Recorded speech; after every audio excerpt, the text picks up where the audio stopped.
Hindi club में फिर से आपका एक बार स्वागत है। ये वीडियो विशेष रूप से सीटेट से संबंधित है। आज इस वीडियो में हम लोग हिंदी के बारे में चर्चा करेंगे। ये पेपर मैं सॉल्व कर रहा हूं सीटेट सितंबर 2016 में पेपर 1 में जो पूछे गए प्रश्न है उसे मैं सॉल्व कर रहा हूं। और इस वीडियो से पहले दो वीडियोस पहले भी आ चुके हैं। पहले वीडियो में हमने जाना है कि साइकोलॉजी में जो प्रश्न पूछे जाते हैं उसे कैसे सॉल्व करते हैं। दूसरे में हमने देखा कि गद्यांश को कैसे हल करते हैं। साथ में गद्यांश में आपके ग्रामर से कुछ प्रश्न थे तो उसे भी हमने डील किया था। तद्भव, तत्सम, इसके साथ ही देशज विदेशज संकर शब्दों को हमने देखा था अच्छे तरीके से। इसके बाद आज हम पद्यांश को कैसे हल करेंगे इसके बारे में जानेंगे। साथ में इसमें अगर ग्रामर यानी व्याकरण से जो प्रश्न आते हैं उसे भी आज हम देखेंगे ताकि उस तरह के प्रश्न आए तो हम 100% करके आए, कोई परेशानी नहीं हो। तो चलिए बिना देरी के हुए स्टार्ट करते हैं। देखते हैं इसमें नीचे दिए गए पद्यांश को पढ़कर पूछे गए प्रश्नों संख्या 115 से 120 के सही या सबसे उपयुक्त उत्तर वाले विकल्प को चुनिए। जो सबसे इंपॉर्टेंट है उसी को टिक करना है या सही है उसको। जैसे मैं पद्यांश क्या दिया हुआ, पद्यांश में हो गया कविता, गद्यांश में जो कहानी दिया रहता है वो। तो पद्यांश हम पढ़ते हैं। हवा चले अनुकूल तो नावें नौ सीखिए भी खेल लेते हैं। अगर हवा अनुकूल चलता है तो नावें कौन खेल लेते हैं? जो नौ सीखिए हैं, जो नया जो सीखते हैं वो खेल लेते हैं, यानी नाव को वो चला के लेके चले जाते हैं। हवा चले अनुकूल यानी हवा उनके अनुकूल चलता है, यानी उसके विपक्ष में नहीं चलता है, उसको रोकता है नहीं नाव को। तो कौन खेले जाता है? तो जो भी नाव खेने वाला है, नया है, जो नया सीख रहा है वो आराम से खे के लेके चला जाता है। सहज डगर पर लंगड़े भी चल बैसाखी से लेते हैं। अगर डगर अच्छा हो तो बैसाखी के सारे जो चलने वाले हैं तो वो लंगड़े शब्द यूज किया गया है, तो वो आराम से भी चल लेते हैं। अगर सहज डगर हो यानी उबड़ खाबड़ नहीं हो तो आराम से वो भी चल लेते हैं। मिट जाते जो दीप स्वयं रोशन कर लाख चिरागों को। कुछ दीप होते हैं वो मिट जाते, वैसे भी दीप मिट जाते हैं, लेकिन स्वयं रोशन कर लाख चिरागों को, यानी बहुत सारे चिरागों को जला के उजाला पैदा करके वो खुद मिट जाते हैं, खुद जल के खत्म हो जाते हैं। नमन उन्हें है जो लौटा लाते हैं गई बहारों को। उन्हें नमन कर रहे हैं जो लौटा के लेके आते हैं जो चली गई बहार को, यानी बहार खत्म हो गया फिर उसको मतलब बेनिफिट लेके आते हैं, यानी खुशियां जो लेके आते हैं।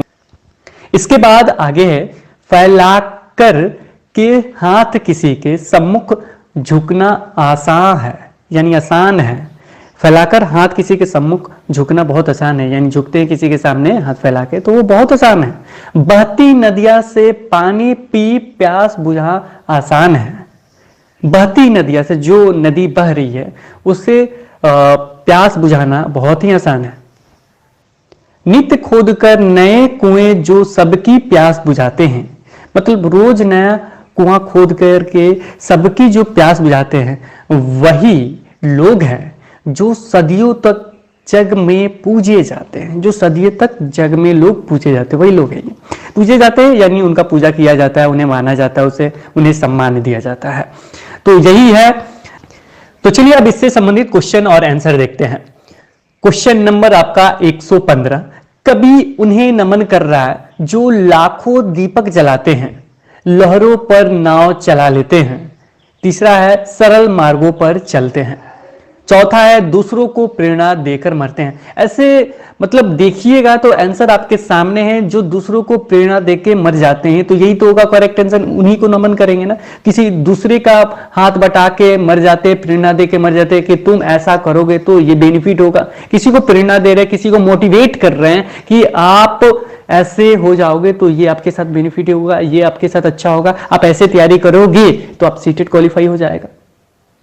तो ये आपके लिए बेनिफिट बता के जा रहे हैं, कुछ फायदे आपको देके जा रहे हैं। तो यहां पे करेक्ट आंसर देखा जाए तो कौन सा होगा? आपका 4 नंबर होगा।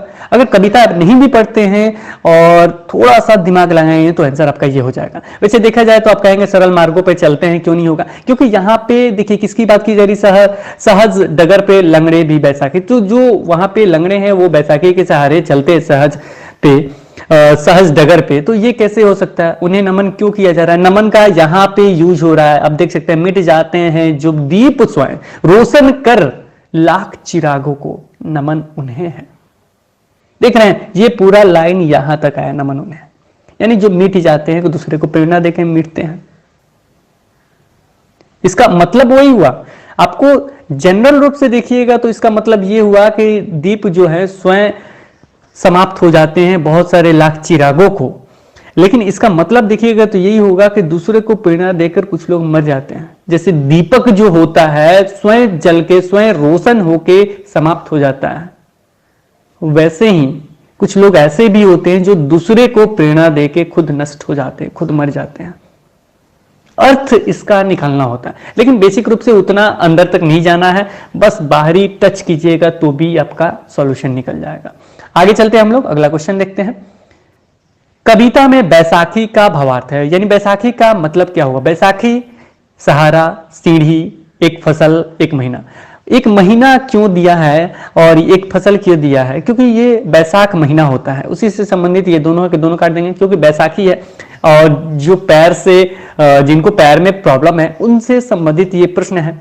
तो यहाँ पे वो क्या हेल्प करता है बैसाखी? तो यहाँ पे हेल्प ये करता है कि अगर उनको पैर से चलने में परेशानी है तो बैसाखी लेते हैं, तो बैसाखी के सहारे वो चलते हैं, तो ये क्या होगा? सहारा उन्हें मिलता है बैसाखी के द्वारा। तो ये आंसर सही हो जाएगा, कुछ भी नहीं करना, वो नहीं भी पड़े रहेंगे तो भी टिक कर देंगे। पानी पी प्यास बुझाना आसान है में अलंकार है।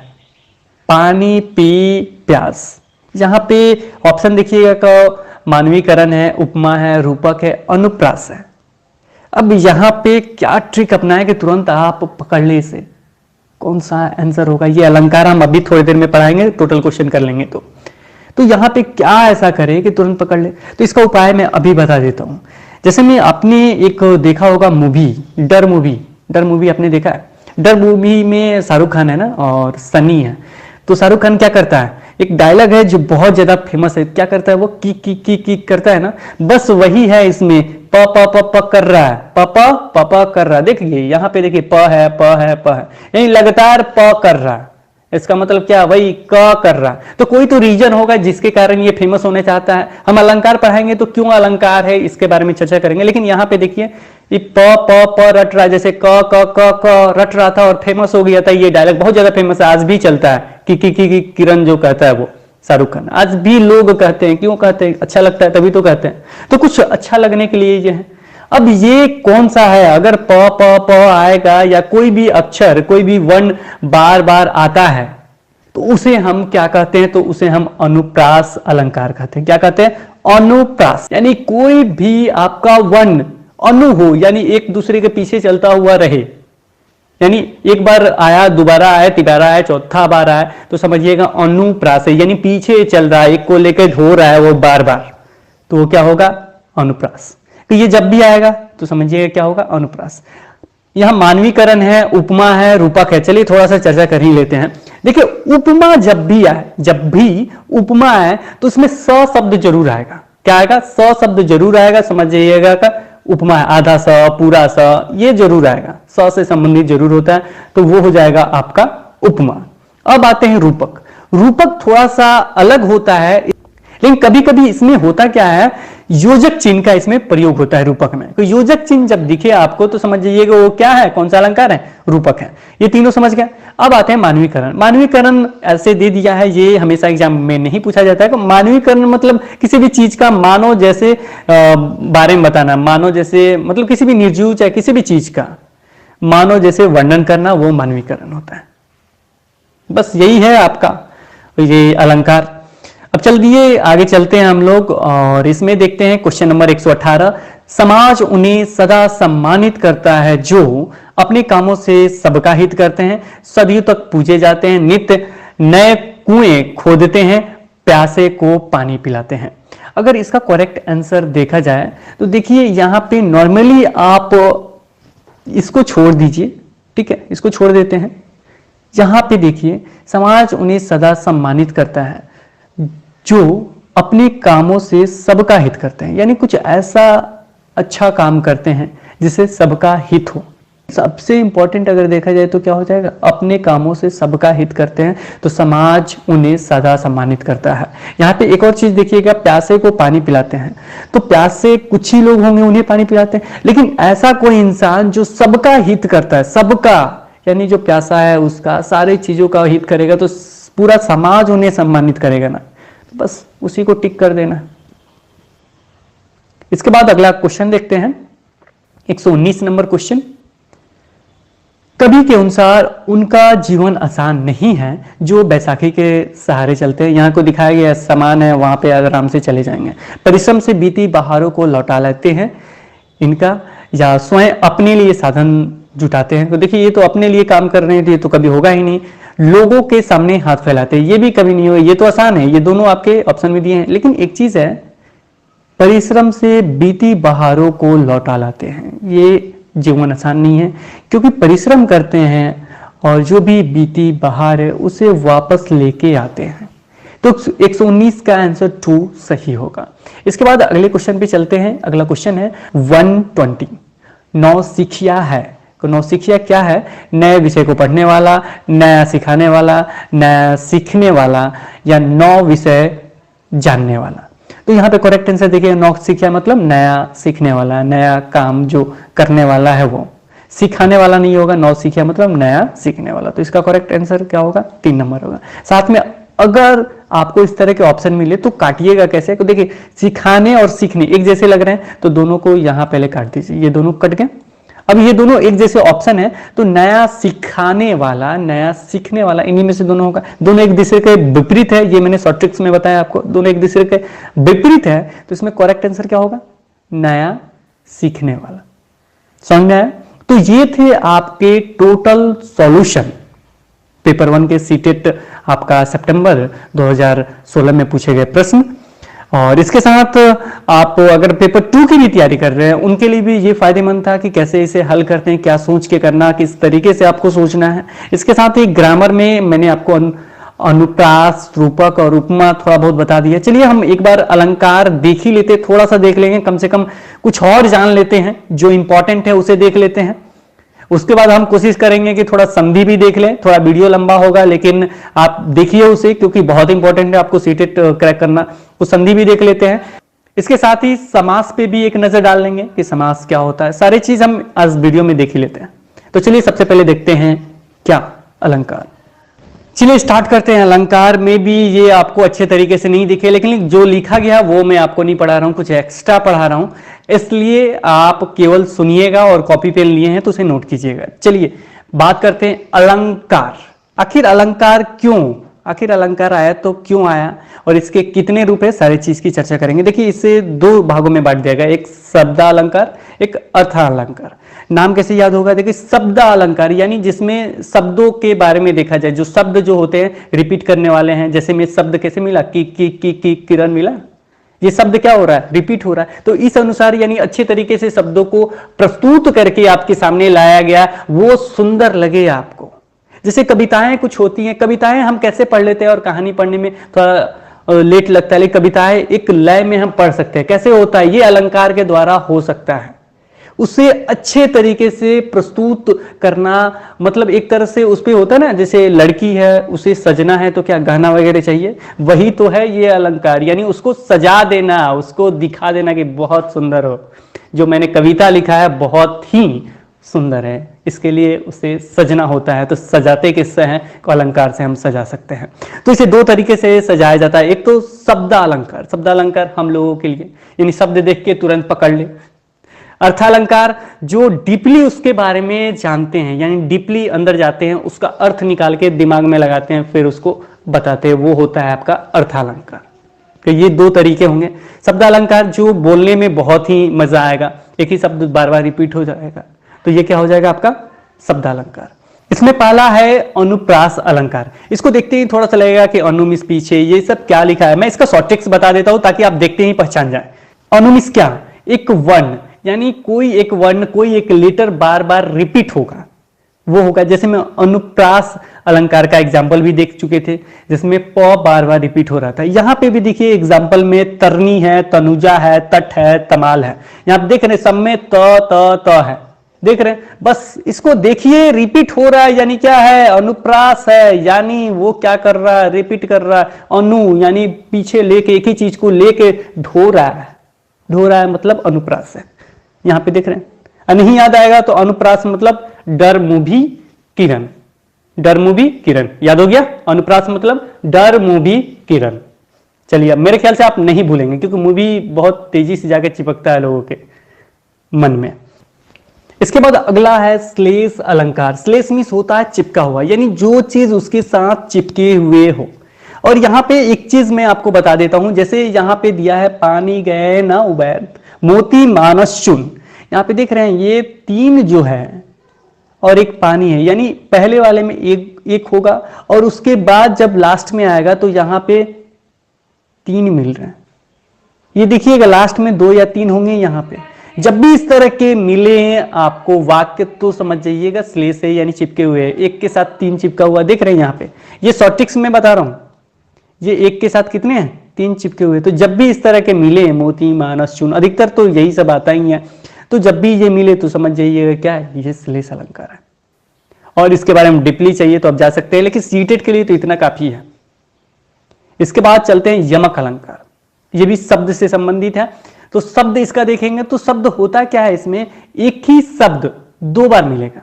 जैसे काली घटा का घमंड घटा, काली घटा का घमंड घटा, तो यहां पे देख रहे हैं घटा 2 बार है, दोनों का अर्थ अलग अलग होगा लेकिन उससे हमको कोई मतलब नहीं है, लेकिन 2 बार इसका यूज हुआ है, काली घटा का घमंड घटा।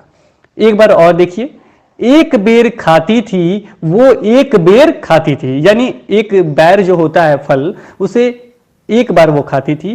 तो यहां पे देख रहे हैं बेर 2 बार रिपीट हो रहा है, तो वो होता है यमक। वो क्या होता है, यमक। यमक मतलब समझिएगा रिपीट। यमक मतलब क्या, 2 बार रिपीट होगा, दोनों का अर्थ अलग होगा, उसे हम क्या करते हैं, यमक कहते हैं। लिखना है कॉपी में लिख लीजिएगा कि इसके जो भी शब्द मिलेंगे वो 2 बार रिपीट होगा, यानी बेर बेर 2 बार हुआ, दोनों का अर्थ अलग अलग होंगे। घटा घटा ये 2 बार रिपीट हो रहा है, तो इसका मतलब क्या हुआ, वो यमक अलंकार हुआ। क्या हुआ वो, यमक। य से चालू है, म है, क है, तो इसे याद कैसे करेंगे, यमक मतलब 2 बार, यमक मतलब 2 बार, यमक मतलब 2 बार, याद हो गया, यमक मतलब 2 बार। अब इसके बाद आगे बढ़ते हैं, अगला है अर्थालंकार। अर्थ के अनुसार इसे देख सकते हैं। इसमें पहला है उपमा अलंकार। क्या है, उपमा अलंकार। उपमा में हमने शॉर्ट ट्रिक्स आपको बताया है, उसमें स जो वर्ण है वो निश्चित ही आपको मिलेगा। जैसे में देखा जाए तो यहां पे आप देख सकते हैं अधिकतर यानी लॉट्स ऑफ टाइम आपको स मिलेगा। यहां पे देखिए पीपर पात सरिस, स मिल गया।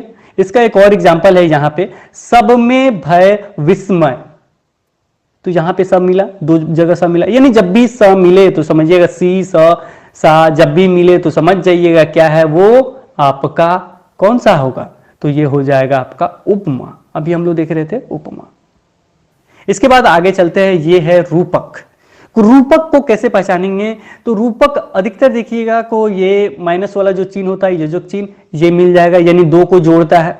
नहीं तो कभी कभी होता है क्या, इसमें एक चीज बहुत ही अच्छा है कि ये किसी व्यक्ति वस्तु पदार्थ के गुण धर्म के आधार पर भेद सहित आरोप की अर्थात अभेद की कल्पना किया जाता है। जैसे में उदित उदय गिरी मंच पर रघुवर बाल पतंग, तो यहां पे देख सकते हैं 2 यहां पे नाउन एकदम निश्चित मिलेंगे। तो ये चीज हमेशा याद रखिएगा, जब भी आएगा या तो योजक चिन्ह के साथ आएगा, और नहीं तो ये 2 नाउन होंगे ही इसमें 2 नाउन होंगे, या दोनों का इसमें चर्चा किया गया होगा। काल्पनिक रूप से भी चर्चा किया जा सकता है इसमें, ये वस्तु पदार्थ या कोई व्यक्ति हो सकता है। या योजक चिन्ह याद रखिएगा, योजक चिन्ह मिलेगा तो कौन सा होगा आपका, रूपक। रूपक मतलब योजक चिन्ह, रूपक मतलब क्या होता है, योजक चिन्ह, ये याद रखिएगा, आपका कंप्लीट हो जाएगा। या 2 उसमें नाउन होंगे, दोनों में डिफरेंसेस जो होते हैं का आरोप सहित उसका व्याख्या किया जाता है काल्पनिक रूप से, याद हो गया। चलिए आगे बढ़ते हैं। इसमें अगला है आपका कौन सा, उत्प्रेक्षा। तो उत्प्रेक्षा के लिए मैं आपको शब्द लिखवा रहा हूं, लिख लीजिए आप लोग क्या क्या होता है इसमें। इसमें शब्द आपको मिलेंगे मनु, मानो, जनु, जानो, मनहु और जनहु। फिर से लिखिए, मनु, मानो, जनु, जानो, मनहु, जनहु। यानी मौजा का जो ये लय है, कोई ना कोई इसमें से कोई मिल जाएगा। जैसे मनु मिल जाएगा, मानो मिल जाएगा, और इसके अलावा आपको जनु मिल जाएगा, जानो मिल जाएगा, मनहु मिल जाएगा, जनहु मिल जाएगा। तो ये जरूर मिलेंगे, उत्प्रेक्षा वो अलंकार होगा। इसको पहचानने का यही तरीका है। जैसे यहाँ पे देखिए ये मनहु है, मनहु देखते ही उसको हम टिक कर देंगे, समझ जाएंगे उत्प्रेक्षा है। क्या है ये? उत्प्रेक्षा है। तो इसको करना कुछ नहीं है। उत्प्रेक्षा मतलब क्या? उसमें ये शब्द ढूंढिएगा, मनु, मानो, जनु, जानो, मनहु, जनहु। ये जब भी मिल जाएंगे तो समझ जाइएगा क्या है? उत्प्रेक्षा है। इसको देखने की आपको जरूरत नहीं है, नहीं दिखाई दे रहा कोई बात नहीं, जो शब्द बोला जा रहा है उसे आप कॉपी में नोट कर लीजिए, ये हमेशा आपका काम आएगा। तो ये जब मिल जाएंगे तो समझ जाइएगा उत्प्रेक्षा है। उत्प्रेक्षा यानी कोई नया शब्द मैंने आपको कॉपी में लिखाया है जो म ज से संबंधित है, वो म ज से संबंधित है। मनु, मानो, जनु, जानो, मनहु, जनहु, ये है। तो ये क्या हो जाएगा? उत्प्रेक्षा हो जाएगा। इसके बाद आगे बढ़ते हैं तो आपका असंगति अलंकार मिलेगा। तो असंगति तो हमेशा नहीं पूछा जाता है, कभी कभी पूछ दिया जाता है, लेकिन सीटेट में तो शायद ही कभी पूछा जाएगा। मुझे जहां तक विश्वास है शायद ही कभी मिलेगा। अगर इसमें देखा जाए तो यहाँ कार्य और कारण की संगति प्राप्त नहीं होती। यहाँ कार्य तथा कारण की क्या होता है? संगति प्राप्त नहीं होता है। तो इसमें कुछ नहीं है, केवल संगति प्राप्त नहीं होगा। तो ये समझ जाइएगा असंगति है, नाम से ये स्पष्ट है। ये है विभावना अलंकार। विभावना अलंकार मतलब वी है ना, कुछ समझ जाइएगा। वी मतलब क्या? बिना। विभावना मतलब आपका भावना नहीं है, तो ये हो जाता है बिना। तो बिना जब कारण के ही कार्य का जन्म हो जाता है तो समझिए क्या है? विभावना है, यानी बिना कारण के। वहां बिना शब्द जरूर मिल जाएगा, चाहे उससे संबंधित अर्थ जरूर आपको मिल जाएगा। बिना मतलब मना कर रहा है एक तरह से कि उसके बिना, उसके बिना, इस तरह के मिल जाएंगे तो समझ जाइएगा विभावना अलंकार है। इसके बाद आगे बढ़ते हैं तो दृष्टांत अलंकार है। ये सब मतलब उतने इंपॉर्टेंट नहीं है सीटेट के दृष्टि से, लेकिन थोड़ा सा देखते हुए हम चल लेते हैं। और दृष्टांत में देखिएगा तो यहाँ पे आपको जो पहला कथन होता है वो दूसरा कथन उसका व्याख्या करता है। पहले कथन का दूसरा कथन व्याख्या करेगा, यानी दृष्टांत है। जो पहले कथन का दूसरा कथन व्याख्या करता है वो क्या है? दृष्टांत है। तो ये चीज आप देख लीजिएगा, एग्जाम्पल में बहुत सारे एग्जाम्पल आपको मिल जाएंगे। अप्रस्तुत प्रशंसा अलंकार। अप्रस्तुत, इसमें देखिए होता क्या? अप्रस्तुत में ज्यादा कुछ नहीं सोचना है, थोड़ा सा आपको सोचना है कि भविष्य में होने वाली घटना का हमें पूर्व ज्ञात था, हमें पूर्व में ज्ञात था। जैसे में मान लीजिए कि हम बाग में हैं और बाग में हैं, कुछ ले रहे हैं चाहे कुछ भी कर रहे हैं, तब तक माली आ जाता है। तो पूर्व में ज्ञात है तो हम क्या करेंगे कि भागना है, जल्दी भागो, नहीं तो आगे क्या करेगा? जो करना होगा करेगा। तो ये पूर्व में हमें ज्ञात है, यानी अप्रस्तुत प्रशंसा अलंकार। अप्रस्तुत प्रशंसा अलंकार के नाम से इसे जानते हैं। जैसे माली आवत देखकर कलियन करत पुकार, और भी बहुत कुछ है, इसे देख लीजिएगा, हम लोग का वीडियो लंबा होते जा रहा है। और इसमें है अतिशयोक्ति अलंकार। अतिशयोक्ति अलंकार तो आप जानते ही होंगे, यानी बढ़ा चढ़ाकर किसी चीज का व्याख्या करना। जैसे बहुत ज्यादा एग्जाम्पल आपको दिया जाता है, वो हनुमान जी वाला, जो आपका हनुमान जी गए थे, पूंछ से जो आग लगा दिए थे पूरे लंका में, लेकिन पूंछ को उनका कुछ भी नहीं हुआ था। तो इस तरह के जब एग्जाम्पल आएंगे, यानी बढ़ा चढ़ा के व्याख्या की जाएगी, तो क्या हो जाएगा? ये अतिशयोक्ति अलंकार हो जाएगा। इसके बाद आपका है भ्रांति मान अलंकार, जो भ्रांति से संबंधित है, यानी भ्रांति हो जाता है उससे संबंधित इसमें आ जाते हैं। इसके बाद अगला है संदेह अलंकार। संदेह अलंकार में आपको संदेह हो जाता है, जैसे नारी बीच साड़ी है कि साड़ी बीच नारी है, यानी नारी साड़ी यही चीज चलता रहेगा तो समझिएगा संदेह है, यानी कौन है हमें पता नहीं चल रहा। अधिकतर यही एग्जाम्पल आता है, सभी लोग यही उदाहरण भी देते हैं, तो ये क्या हो जाएगा? संदेह। तो ये थे अलंकार। ऊपर का ही इंपॉर्टेंट है जो हमने बताया। जैसे मैं अगर मैं पूछूं तो उपमा में क्या शॉर्ट ट्रिक्स हमने बताया, तो आपको क्या बताया मैंने? उसमें स होगा, कोई ना स सासी में से कुछ ना कुछ होगा, यानी स होगा। रूपक में हमने योजक चिन्ह बताया, नहीं कि दो नाउन होंगे ही, और दोनों में क्या हो रहा था? टैली हम लोग करा रहे थे, तो वो क्या हो जाएगा? आपका रूपक हो जाएगा। इसके बाद हमने अनुप्रास में क्या बताया? तो अनुप्रास में हमने बताया कि वर्ण रिपीट होगा, जैसे क का किरण जैसे रिपीट हो रहा था, वैसे प भी रिपीट हो रहा था। तो याद रखिए डर फिल्म यानी अनुप्रास। इसके अलावा उत्प्रेक्षा के लिए हमने क्या बताया? वो मैंने लिखाया है, उसे दोबारा याद कर लीजिएगा। उत्प्रेक्षा के लिए हमने ये बताया है। इसके अलावा भी बहुत सारे मैंने बताया है, जैसे आपको स्लेश के लिए हमने क्या बताया है? तो स्लेश के लिए आपको बताया है मैंने कि वो चिपका हुआ हो, यानी एक के साथ तीन उसके साथ चिपके हुए रहते हैं, तो ये क्या होता है? स्लेश होता है। यमक को कैसे मैंने बताया? तो यमक में हमने बताया कि एक ही शब्द दो बार रिपीट हो रहा था, घटा घटा। तो ये सारे इंपॉर्टेंट है, इसे जरूर याद कर लीजिएगा और हमेशा के लिए लिख लीजिएगा। थोड़ा सा हम संधि में 2 मिनट लेंगे, उसके बाद हम कोशिश करेंगे समास को भी तुरंत डील कर लें। तो चलिए देखते हैं हम लोग संधि के बारे में। देखिए संधि जानते ही हैं। संधि मतलब क्या होता है? ज्वाइंट होता है, यानी कोई चीज आके मिल गया वो संधि होता है, उसको तोड़ के अलग अलग करते हैं।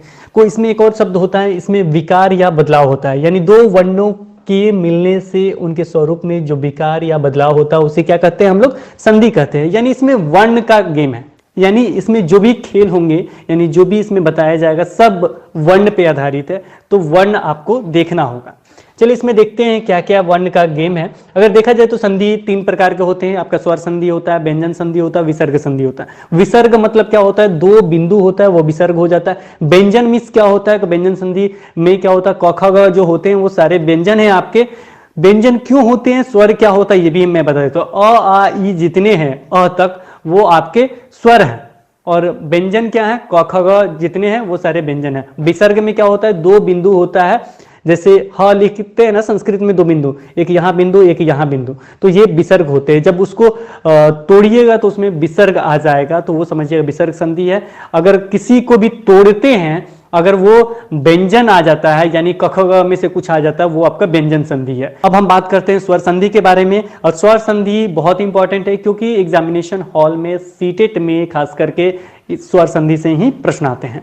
तो इसमें सबसे पहले देखा जाए तो दीर्घ संधि। दीर्घ संधि क्या होता है? इसमें भी वर्ण का खेल है, ये जानते हैं, यानी इसमें दीर्घ वर्णों का खेल है। दीर्घ वर्ण कौन कौन से होंगे? जैसे में बड़ी ई, बड़ा ऊ और आपका आ, तो ये जो मिलके बन जाएंगे तो समझिएगा ये दीर्घ का खेल है। जैसे मुरारी, यहां दिख रहे हैं आ का मात्रा आ गया।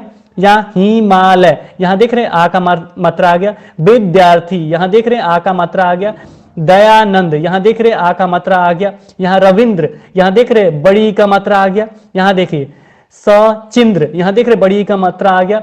लक्ष्मी स्वर, यहां देख रहे बड़ी का मात्रा आ गया। ये देखिए साधु पकार, यहां देख रहे बड़ी का मात्रा आ गया। लघुर्मी, यहां देख रहे बड़ी का मात्रा आ गया। देख लीजिए जो भी है सब बड़ा जब आ जाए तो समझिएगा वो क्या है? दीर्घ संधि है।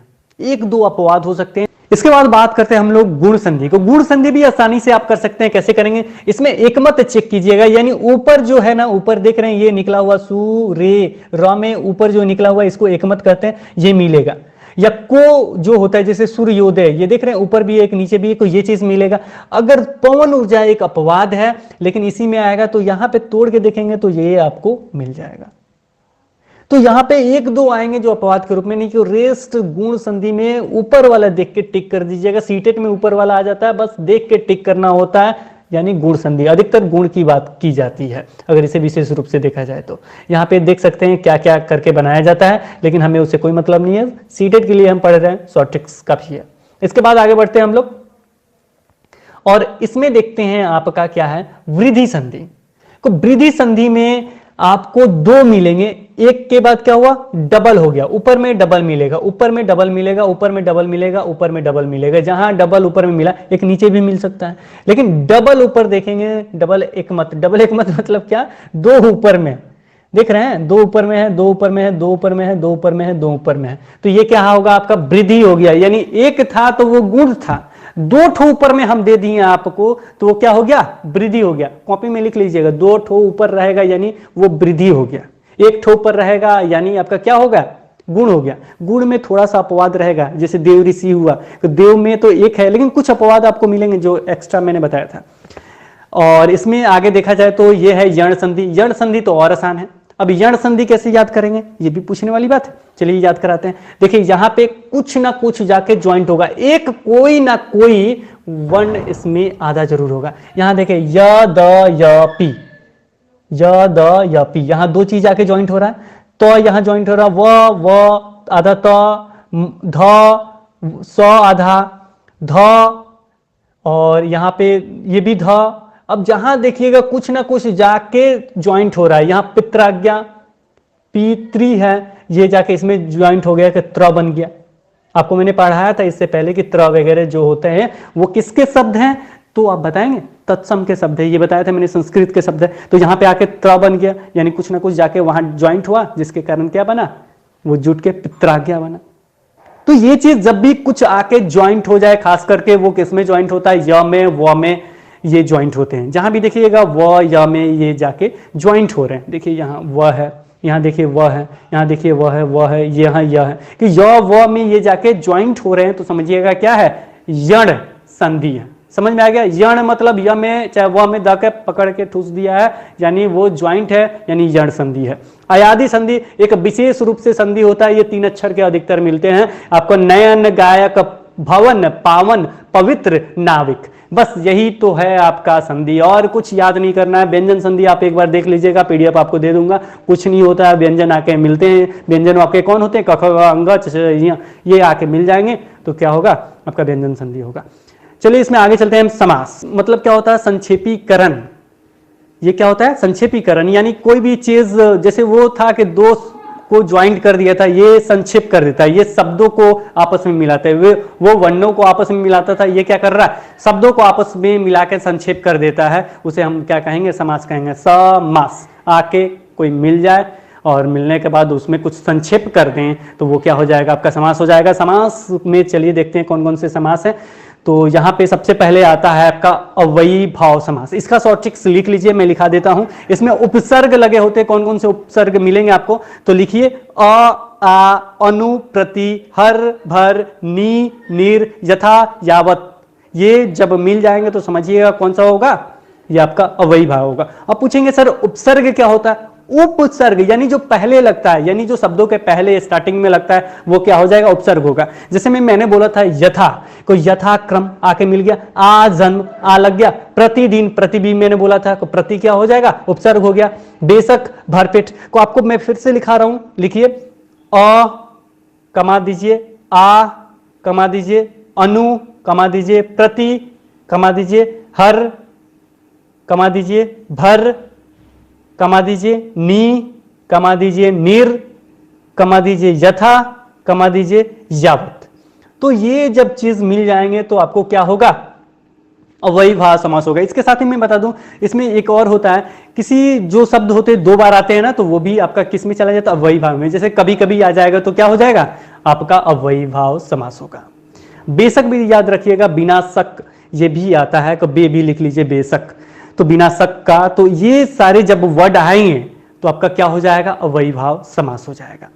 इसके बाद आगे बढ़ते हैं और हम देखते हैं तत्पुरुष समास। तत्पुरुष समास में क्या शॉर्ट ट्रिक्स है उसको हम लोग देख लेते हैं। तो तत्पुरुष समास में विभक्ति आपको आनी चाहिए, जैसे होता है ना, कर्ता ने कर्म को करण से, ये सारा चीज आता है। आपको नहीं आता है तो कुछ मैं आज आपको बता देता हूं। जैसे में होता है कर्ता, इसमें नहीं होता है, कर्म से ये स्टार्ट होता है, वो कर्म तत्पुरुष। तो कर्म तत्पुरुष में क्या होता है, कर्ता ने कर्म को, यानी कर्म को जो शब्द आएगा वो किससे संबंधित है, कर्म से है। तो जब भी आपको कोई वर्ड मिले, जैसे में आपको वर्ड मिला क्या, शब्द मिला क्या, स्वर्ग प्राप्त, तो अब इसको तुरंत तोड़िएगा, स्वर्ग को प्राप्त करने वाला, स्वर्ग को प्राप्त करने वाला, यानी को शब्द यहां मिला, स्वर्ग को प्राप्त, स्वर्ग को प्राप्त, को मिला तो कौन सा हो जाएगा, कर्म तत्पुरुष हो जाएगा। इसके बाद करण तत्पुरुष कैसे बनेगा ये, तो इसको देखिएगा कैसे, रेल यात्रा, रेल से यात्रा करने वाला, यानी रेल से यात्रा, रेल से यात्रा, से आया यानी उसके साथ चल रहा, ये क्या हो जाएगा आपको, करण तत्पुरुष। ये क्या हो जाएगा आपको, करण तत्पुरुष। इसके बाद आगे बढ़ते हैं, यहां देखिएगा संप्रदान तत्पुरुष, तो इसमें क्या होगा, को के लिए, संप्रदान में क्या हो जाएगा, को के लिए। जैसे में क्या हो गया, रसोई घर को रसोई घर, यानी रसोई के लिए घर। वरमाला को वर के लिए माला, वरमाला किसको कहते हैं, जो वर के लिए माला होता है उसे वरमाला कहते हैं। रसोई घर किसे कहते हैं, जो रसोई के लिए घर होता है उसे रसोई घर कहते हैं। तो इसे तुरंत तोड़िएगा, के लिए आ गया यानी संप्रदान तत्पुरुष है। इसके बाद आपादान तत्पुरुष, यानी उसका विभक्ति चिन्ह क्या है, से अलगाव। देखिए विभक्ति भी आपका चल रहा है साथ में, कोई कंफ्यूजन नहीं, विभक्ति भी लिखते जाइएगा। अगर लिखना है कॉपी में नोट कर रहे हैं तो लिखते जाइएगा। आपादान तत्पुरुष, इसमें विभक्ति क्या होता है, से होता है, अलगाव होता है, तो इसमें क्या आएगा, पथ भ्रष्ट यानी पथ से जो भ्रष्ट हो जाता है। जन्मांध यानी जन्म से जो अंधा है, वो क्या है आपका अपदान है। जन्म से अंधा यानी जो आंख जो आइज है वो उससे अलग हो गया। जैसे में पत्ते गिरते, पेड़ से पत्ता गिरता है यानी पेड़ से अलगाव हो रहा है, पेड़ से पत्ता गिर रहा है। पथ भ्रष्ट जो पथ से भ्रष्ट हो गया है, वे में नहीं है, वो भ्रष्ट हो गया है, वो क्या होता है आपका भटका हुआ जो इंसान होता है वो आपका अपदान तत्पुरुष होगा। इसके बाद आगे बढ़ते हैं, ये है आपका अगला संबंध यानी जो संबंध स्थापित करेगा। संबंध तत्पुरुष कौन हो जाएंगे, जैसे राजपुत्र, राजपुत्र में राजा का पुत्र, इसमें का के की या रा रे री ये आएगा तो समझ जाइएगा वही है। गंगा जल को गंगा का जल, राजपुत्र यानी राजा का पुत्र। तो ये चीज आपको केवल देखना है, टिक करना है और कुछ नहीं करना है। इसके बाद चलते हैं अधिकरण तत्पुरुष। अधिकरण में क्या होता है, में पर ऊपर, यही आता है आपका, याद रखिएगा, में पर ऊपर यानी अधिकरण तत्पुरुष। इसमें क्या होता है, नीति कुशल, नीति में कुशल, कार्य चतुर, कार्य में चतुर। तो ये चीज देख के आराम से आप टिक कीजिएगा, निश्चित ही आपका सही होगा। उसको तोड़ दीजिएगा, तोड़ के उसमें लगाइएगा विभक्ति, लग जाएगा तो वही होगा आपका। इसमें भी इतना अंदर तक नहीं पूछा जाता, केवल तत्पुरुष दे देता। कभी किसी साल एक साल दे दिया कि ये कौन सा तत्पुरुष समास है, यानी अधिकरण तत्पुरुष या संबंध तत्पुरुष दे दिया, ये तो हमेशा ऐसे ही दे देगा कि ये आपका ये तत्पुरुष है। साथ में एक और शॉर्ट ट्रिक से याद रखिएगा, तत्पुरुष जब समास देगा ना, दो जगह तत्पुरुष समास ऑप्शन में देगा, यानी एक जगह दे देगा केवल तत्पुरुष, एक जगह अधिकरण तत्पुरुष देगा। तो जब पूछेगा नीति कुशल का, नीति में कुशल को किसको टिक करेंगे आप, अधिकरण तत्पुरुष को करेंगे। ये सारी चीज अपने दिमाग में रखिएगा। इसके बाद आगे देखा जाए तो आगे है नए तत्पुरुष समास। नए मतलब क्या होता है, ना, नए मतलब क्या होता है, न तत्पुरुष यानी मना कर रहा, न आदर करना। जैसे अनादर, अनंत, अहित, असत्य यानी अ शब्द लग गया तो समझिएगा क्या हो गया आपका नए तत्पुरुष, यानी मना करना यानी नए तत्पुरुष। द्विगुणी तत्पुरुष, द्विगुणी तत्पुरुष एकदम आसान है। इसमें प्रथम पद क्या होता है, संख्यावाची होता है, उत्तर पद संज्ञा सर्वनाम होता है, तो उसे क्या कहते हैं, द्विगुणी तत्पुरुष कहते हैं। जैसे में अगर बात की जाए चौराहा, चौराहा मतलब जो चार रास्तों का केंद्र है वो क्या होगा, चौराहा होगा। पंचवटी, पंचवटी यानी पांच वटों का समूह। नौ रत्न, नौ रत्न आप सुने भी होंगे, नवरत्न तेल के, यानी जो नौ रत्नों का समूह को हम नवरत्न कहते हैं। तो इसको याद रखिएगा, पहला जो होगा वो संख्या होगा। जैसे देखिए चौ पंच यानी पांच, नौ मिस नौ, देख रहे हैं पहला संख्या है। और उत्तर पद संज्ञा या सर्वनाम होगा, उत्तर पद देख रहे हैं, रत्न संज्ञा है। तो ये चीज देखिए, संज्ञा मतलब क्या, कोई भी नाम, name of anything is called क्या, नाउन। तो ये क्या है, संज्ञा है। तो ये भी क्लियर हो गया। अगला है कर्म धारे तत्पुरुष। देखिए इसमें क्या होता है, शॉर्ट ट्रिक्स इसमें होता है, जैसे में एग्जांपल हम लेते हैं उसके बाद समझा देते हैं। पीतांबर, पीला हो जिसका अंबर, पीला हो जिसका अंबर, पीला हो जिसका अंबर, हो जिसका यानी जिसका जिसकी जिसमें लग जाए वो समझिएगा कर्मधारय है। इसके बाद आगे देखते हैं महापुरुष, जो पुरुष महान हो, जो पुरुष महान हो। चंद्रमुख, इसका क्या होगा, शब्द पिछला है ना, पहले का बखान करेगा। मुख जिसका चंद्र के समान हो, पुरुष जो महान हो, अंबर जो क्या हो, पीला हो। जो शब्द लग जाए यानी पहले के साथ, यानी पहला पढ़िएगा, मुख जो चंद्र के समान हो, पुरुष जो महान हो, अंबर जो पीला हो, ऐसे तोड़िएगा। जो शब्द लग जाएगा तो समझिएगा क्या है, कर्मधारय तत्पुरुष है। खास करके कर्म के बारे में ये चर्चा करता है। इसके बाद आगे बढ़ते हैं द्वंद्व समास। द्वंद्व मतलब कुछ नहीं, बीच में योजक चिन्ह लग जाएगा यानी माइनस का चिन्ह लग जाएगा। राम लक्ष्मण, वृक्ष वनस्पति, गुरु शिष्य। इसके साथ ही एक और बात बता दूं कि ये दोनों एक दूसरे के अपोजिट होते हैं, दोनों एक दूसरे के अपोजिट होते हैं, यानी दोनों का समान महत्व होता है। जैसे अगर आ जाए कभी कभी तो वो क्या हो जाएगा, आपका पहला वाला हो जाएगा समास। पहला वाला समास कौन था, जैसे अब हम आपसे क्वेश्चन भी पूछ लेते हैं। एक क्वेश्चन तो चाहिए जो आप कमेंट बॉक्स में दें। आपसे मैं पूछता हूं कि कभी कभी कौन सा समास है, और यहां पे देखिएगा राम लक्ष्मण है, यानी बीच में देख रहे हैं ये योजक चिन्ह है, राम और लक्ष्मण। गुरु शिष्य, ये दोनों एक दूसरे के अपोजिट होंगे, दोनों एक दूसरे के अपोजिट, गुरु और शिष्य, यानी अपोजिट करने का मतलब क्या, दोनों का समान महत्व है। यहाँ पे कभी कभी आता है तो कभी कभी दोनों का महत्व समान नहीं हो सकता। एक ही चीज दो बार रिपीट हो रहा है, कोई रिपीट हो रहा है तो वो हो जाएगा आपका अव्ययी भाव। यहाँ पे रिपीट नहीं हो रहा है, राम है दूसरा लक्ष्मण है, दोनों में देख रहे हैं, दोनों में डिफरेंस है, गुरु शिष्य। बहुब्रीहि समास, इसमें कुछ नहीं करना है, इसमें केवल ये देखना है उसका जो अर्थ होगा वो डायरेक्ट याद रखिएगा कि वो अलग निकलता हो। जैसे पीताम्बर, देखिए पीताम्बर दो जगह दिया, पीले है वस्त्र जिसके, जैसे में उन्हें क्या कहते हैं, भगवान कृष्ण को कहते हैं। दशानन, दशानन किसको कहते हैं, रावण को कहते हैं। लंबोदर, लंबोदर किसको कहते हैं, गणेश भगवान को कहते हैं।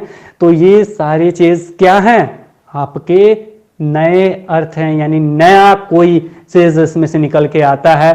कोई बाहरी पद पर मुख हो जाता है, उसका अर्थ कोई बाहरी हो जाता है, उसे हम लोग क्या कहते हैं, बहुब्रीहि समास कहते हैं। बहुब्रीहि यानी कोई एक्स्ट्रा आ गया, उसे हम बहुब्रीहि समास कहते हैं। अब आते हैं उपसर्ग और प्रत्यय पे, बहुत लंबा वीडियो हो गया। उपसर्ग और प्रत्यय, उपसर्ग जो पहले लगते हैं, प्रत्यय जो बाद में लगते हैं। ये देख लीजिएगा, ये संस्कृत के उपसर्ग है, इसे एक बार याद कर लीजिएगा। प्र, परा, अप, सम, अनु, औ, निस, नीर, दूस, दूर। तो ये सारे याद कर लेंगे, ये संस्कृत के टोटल उपसर्ग है, ये याद कर लीजिएगा। उपसर्ग मीन्स पहले लगता है, प्रत्यय मीन्स बाद में लगता है। इसे आप आराम से भी वहां डील कर सकते हैं, कोई बड़ी परेशानी नहीं है। यहाँ पे उपसर्ग ही चल रहा है अभी, बहुत लंबा चौड़ा है इसमें। और यहाँ पे प्रत्यय में आपका कृदंत प्रत्यय वगैरह भी मिलेगा, बहुत सारी चीज मिलेंगे, लेकिन इतना डीपली सीटेट नहीं जाता है और आपको परेशानी नहीं होनी चाहिए। मुझे लगता है कि इसे एक बार देख लीजिएगा, मेरा शॉर्ट ट्रिक्स याद ही है। प्रत्यय और उपसर्ग मैं बताऊंगा, शॉर्ट ट्रिक्स तो और लंबा हो जाएगा। और आज आपको वीडियो ये कैसा लगा, ये मुझे कमेंट बॉक्स में चाहिए, क्योंकि बड़ा वीडियो भी था। मज़ा आया कि नहीं आपको आया। और हिंदी आज हमने क्लोज किया, यानी मैंने सब कुछ ग्रामर में आपको पढ़ा दिया है, जो भी आते हैं सीटेट में वो मैंने आपको बता दिया है। अगर पेपर 2 के लिए देखा जाए तो पेपर 2 के लिए कोशिश मैं करूंगा, अगर टाइम मिलेगा तो मैं पेपर 2 का एक हिंदी का मैं टोटल 30 क्वेश्चन जो आते हैं उसको 2016 का जो आया हुआ लास्ट में उसको मैं सॉल्व कर दूं, ताकि कोई परेशानी आपको नहीं हो। मैं ट्राई करूंगा, देखता हूँ समय मिलेगा तो। वैसे आप लोग प्रीवियस ईयर जरूर बनाते रहिएगा।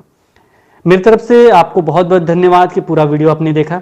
और मैं आशा नहीं पूर्ण विश्वास करता हूं कि अगर इस तरीके से आप तैयारी करेंगे, यानी वीडियोस भी देखेंगे, पीडीएफ दे रहा हूं उसे भी देख रहे हैं, और एनसीईआरटी बुक भी पढ़ रहे हैं, मतलब 6 to 8 का। हिंदी के लिए मैं नहीं कर रहा हूँ, सामाजिक विज्ञान हुआ उसके लिए, साइंस है तो साइंस का, अगर मैथ है तो मैथ भी, अगर ईबीएस है यानी पेपर 1 की तैयारी कर रहे हैं तो ईबीएस पढ़ रहे हैं तो ईबीएस, और उसके साथ उसका मैथ भी सॉल्यूशन बना रहे हैं। तो ये बहुत ही बेस्ट है, इतना मेहनत कीजिएगा, नीचे से सीटेट निकल जाएगा, कोई बड़ा टफ काम नहीं है। प्रीवियस ईयर जरूर बना लीजिएगा, और जिसमें भी आपको वीक पॉइंट लग रहा है कि सर इसमें मेरे कम आ रहे हैं, तो उसका ज़्यादा तैयारी कीजिए आप, क्योंकि आपको 100% सक्सेस होना है।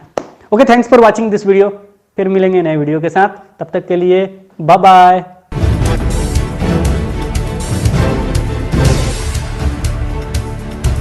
सब्सक्राइब कीजिए हिंदी क्लब को, दबाइए इस बेल आइकॉन को ताकि हमारा वीडियो आपको मिले सबसे पहले। शेयर करें अपने दोस्तों के साथ ताकि वो भी इसका लाभ उठा सके। ये सब बिल्कुल फ्री है।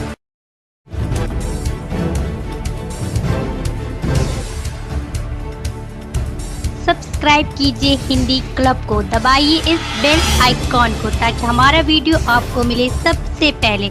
शेयर करें अपने दोस्तों के साथ ताकि वो भी इसका लाभ उठा सके। ये सब बिल्कुल फ्री है।